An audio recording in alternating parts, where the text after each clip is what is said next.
ഇപ്പോൾ നമ്മൾ സ്വർഗത്തിലാണ് ജീവിക്കുന്ന രൂപത്തിൽ ഞാൻ പറഞ്ഞു. ഇവിടെ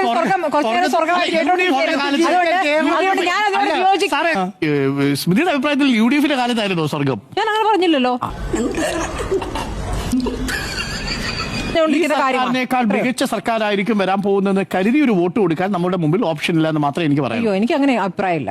പിന്നെ ഏത് സർക്കാരിനെ ഒരു കോൺഗ്രസ് സർക്കാരിനെ കുറിച്ച് പറഞ്ഞു. പക്ഷേ എനിക്ക് വളരെ സിമ്പിൾ ആയിട്ടൊരു ചോദ്യമുണ്ട് സ്മൃതിയുടെ ഒറ്റ ചോദ്യമേ ഉള്ളൂ. ഈ കഴിഞ്ഞ 10 വർഷത്തെ ഒന്നാം പിണറായി സർക്കാരിന്റെയോ രണ്ടാം പിണറായി സർക്കാരിന്റെയോ ഭരണത്തോട് കിടപിടിക്കാവുന്ന ഒരു കോൺഗ്രസ് സർക്കാരിന്റെ കാലം പറയും. കർണാടകയിലെ വികസനവുമായി ബന്ധപ്പെട്ട് ഇവിടുത്തെ കേരളത്തിൽ എത്ര വിദ്യാർത്ഥികൾ അവിടെ പോയി പഠിക്കുന്നത്,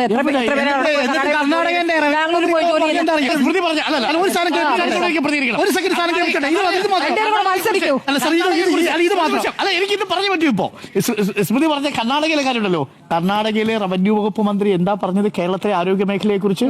കേരളം ആരോഗ്യ മേഖലയിൽ മാതൃകയാണ് എന്ന്. അല്ല സാർ, ഇതൊന്ന് കേട്ടോ, ഒറ്റ മിനിറ്റ്. എന്താണിത്? ഒരു minute. Education, Kerala is number 1. Healthcare, Kerala is number 1. അതൊക്കെ കേട്ടാന്നേ. അതൊക്കെ കുറെ കേട്ടിട്ടുണ്ട്. കേരളത്തിൽ നിങ്ങൾ സംസാരിക്കോ? ഞാനില്ല.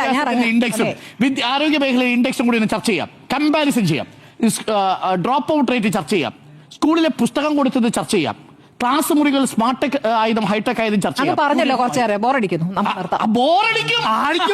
അതാണ് പ്രശ്നം. കണക്കുകൾ വരുമ്പോൾ ബോറടിക്കാത്ത വിഷയം എന്താ? സ്വർണ്ണക്കൊള്ള CPM പത്മകുമാർ, സ്വർണ്ണക്കൊള്ള CPM പത്മകുമാർ, അടൂർ പ്രകാശും ആന്റോ ആന്റണി മിണ്ടൂല, പിന്നെ ഇടയ്ക്ക് കുഞ്ഞികൃഷ്ണൻ. ഞാനില്ല.